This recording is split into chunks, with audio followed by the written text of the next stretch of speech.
Bonjour et bienvenue dans ce podcast de ce jeudi, dans des mots pour apaiser vos mots. Je suis Aurélia, sophrothérapeute. J'accompagne celles et ceux qui traversent des épreuves de vie, des changements profonds ou des périodes de transition. Mon approche psychocorporelle vous aide à rétablir l'harmonie entre votre cerveau, votre corps et votre cœur, à apaiser l'agitation intérieure, libérer les tensions, retrouver du sens et réactiver vos ressources profondes en retrouvant cette douceur et bienveillance. Ce mois-ci, je vous propose un thème essentiel et libérateur. Se libérer du passé. Vivre l'instant présent, c'est poser son sac à dos de souvenirs et retrouver ses deux mains libres pour vivre. Parce qu'à force d'avoir la tête tournée vers hier, on oublie de regarder aujourd'hui. Parce qu'à force de ruminer nos blessures, on passe à côté de la vie qui, elle, continue. Le passé peut nous apprendre, mais c'est le présent qui nous répare.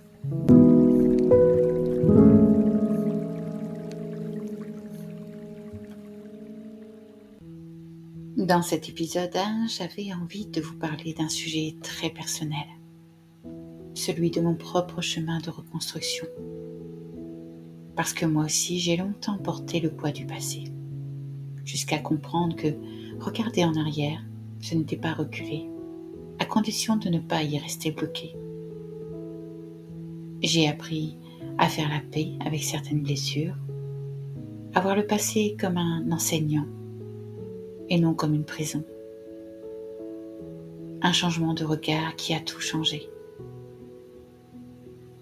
Et vous, est-ce que vous vivez dans le passé ou dans le présent? Est-ce qu'il y a encore des chaînes invisibles qui vous empêchent d'avancer? Avez-vous pris l'habitude de vous dire « c'est comme ça, je n'y arriverai jamais ». Je suis comme ça, je ne peux pas changer. Parce que ces phrases, ce sont souvent des mots que le passé a plantés dans nos pensées. Beaucoup de gens pensent vivre dans le présent. Pourtant, leur esprit, lui, est resté coincé dans ce qui a été. Ce qu'on a perdu, ce qu'on aurait voulu dire, ce qu'on n'a pas eu, ce qu'on n'a pas pu guérir. Et plus on s'y accroche, plus on reste figé. Quand on vit dans le passé, on ne vit pas vraiment. On répète, on compense, on se protège, sans s'ouvrir. On est là et on n'est pas libre. Le passé peut pourtant devenir une vraie boussole, à condition de le regarder d'un œil neuf. Pas pour y rester, mais pour en extraire des repères.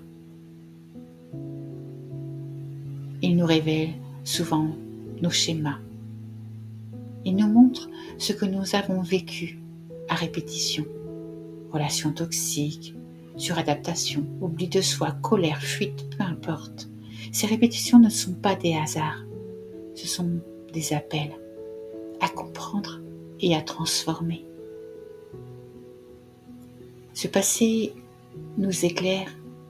Il éclaire nos besoins profonds.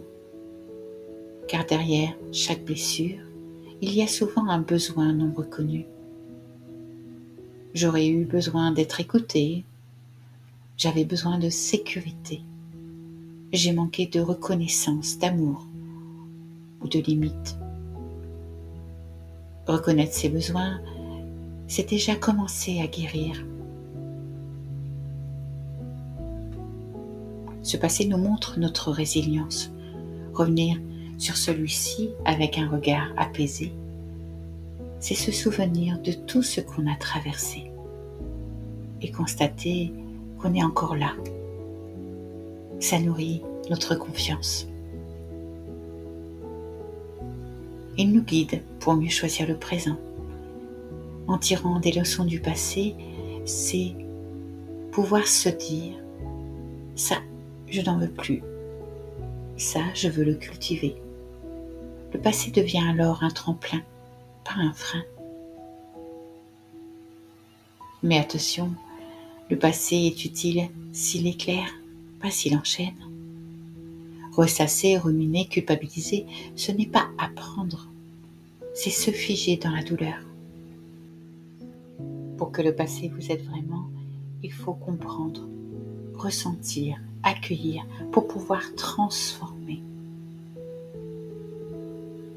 Dans mon accompagnement, je vous offre une approche en 3 dimensions. Identifier, ressentir, accueillir. Cerveau, corps, cœur.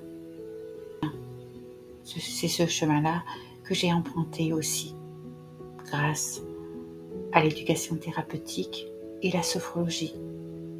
Cette alliance m'a aidé à revenir dans l'instant, à ressentir dans mon corps que j'étais vivante ici et maintenant, à poser des mots justes sur mes mots et mes émotions, et à choisir pas à pas ce que je voulais garder et ce que j'étais prête à déposer. J'ai longtemps cru que mon passé définissait qui j'étais, que mes blessures, mes silences étaient ma vérité. Et puis un jour j'ai compris. Je ne suis pas ce que j'ai vécu, je suis ce que je choisis d'en faire. J'ai osé dire stop, j'ai appris à respirer, à écouter, à ralentir. Et peu à peu, je me suis reconnectée à la seule chose qui ne ment jamais, mon corps. C'est là que la sophrologie est entrée dans ma vie. Je me souviens d'un moment très particulier, presque anodin en apparence, et qui a été un véritable déclencheur. Je repense à ce moment qui m'a fait comprendre à quel point je restais attachée à mon passé à travers des relations toxiques à répétition. Sur le moment, je ne comprenais pas pourquoi j'attirais toujours le même schéma, pourquoi je donnais autant, pour finir par me perdre encore et encore. Et puis un jour en séance, j'ai rencontré mon enfant intérieur, pas dans les contes de fées, mais dans un silence profond, grâce à une visualisation guidée, tout en douceur. J'ai vu cette petite fille blessée, seule, en manque de reconnaissance et de sécurité. Et là, j'ai compris. J'ai compris que ces liens que je croyais choisir étaient en fait une tentative inconsciente de réparer une douleur ancienne. Cette séance a été un tournant, parce que pour la première fois, je n'ai pas cherché à fuir ce vide ou à combler ce manque à l'extérieur. J'ai écouté ses besoins, j'ai accueilli ses émotions. Et surtout, je lui ai promis qu'à partir de maintenant, je serai là pour elle, présente, stable, douce. Ce jour-là, quelque chose en moi a changé. J'ai cessé de chercher l'amour dans les tempêtes. J'ai commencé à cultiver la paix en moi, pour moi. Et c'est aussi là que j'ai compris. Le passé, on ne peut pas le changer, mais on peut réparer en soi ce qu'il a laissé. Et c'est dans le moment présent, dans cette rencontre avec soi, que la transformation commence. En revenant à son souffle, ici et maintenant, j'ai senti quelque chose en moi s'ouvrir, se détendre, comme si mon corps me disait « Tu peux avancer maintenant en toute sécurité ». Et ce jour-là, j'ai ressenti dans mes cellules ce que veut dire vivre le moment présent, c'est se libérer du passé. Depuis ce jour-là, j'ai cessé de me battre contre mon passé. Je l'ai remercié pour ce qu'il m'a appris. J'ai pardonné et j'ai décidé de ne plus laisser décider à ma place. La sophrologie et l'éducation thérapeutique m'ont offert bien plus que des outils, plus que des clés. Ils m'ont offert un nouveau regard et surtout une expérience intérieur de transformation. Et vous, où vivez-vous en ce moment? Dans le passé, dans l'avenir, ou dans cet instant précis, là, maintenant, où tout est encore possible? Ce mois-ci, je vous accompagne autour de ce thème. Vivre l'instant présent, c'est se libérer du passé et se reconnecter à soi. Retrouvez-moi sur Facebook pour des outils concrets de sophrothérapie à tester. Samedi, de vous partager outils, clés, astuces. Et si cet épisode a résonné en vous, je vous invite à le partager ou à m'écrire. Prenez soin de vous et souvenez-vous, le passé peut vous apprendre, mais seul le présent peut vous libérer.